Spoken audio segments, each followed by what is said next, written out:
Hello, I am Professor Clock. Welcome. Today, we open the file on one of the most misunderstood events in recent market history, the final upswing climax of June 2026. This was the moment when the bull market delivered its last spectacular surge of strength. But beneath the surface, the internal structure quietly gave way.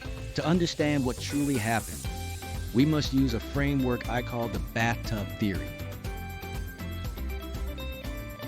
Imagine the stock market as a giant bathtub filled with water.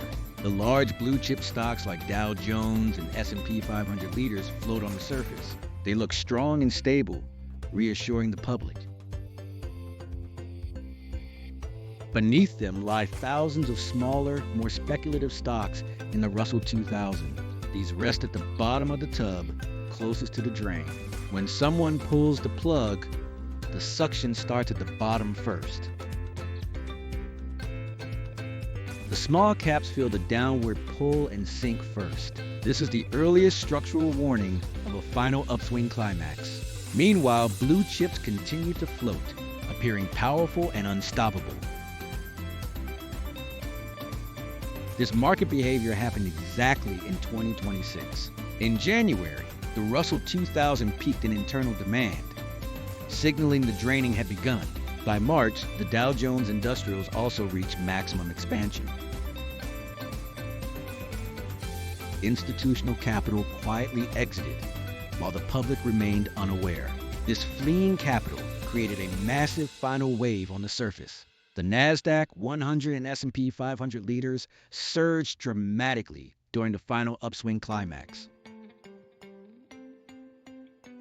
Headlines were electric with events like the SpaceX IPO on June 12, 2026. Global optimism soared with AI breakthroughs. The public jumped in at the peak, unaware the bathtub was nearly empty.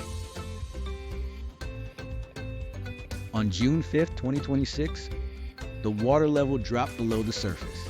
The leaders lost buoyancy, the VIX erupted, and confidence evaporated. The decline was the unavoidable conclusion, not the beginning of the problem.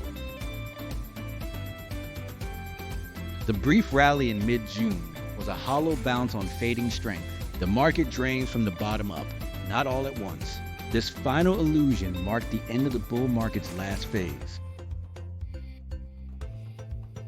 Technicians often overlook the slower public reaction compared to technical indicators.